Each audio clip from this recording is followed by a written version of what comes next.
आम करने जाऊँ चकुली पिठा। चकुली पिठा सहित आलू कषा गरम गरम आलू कषा को गरम गरम चकुली पिठा बहुत मजा लगा।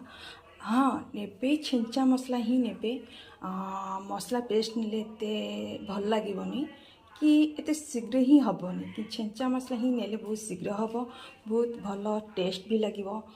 एबे हमर सब रेडी हो सारी चलतु एबे आमे करवा।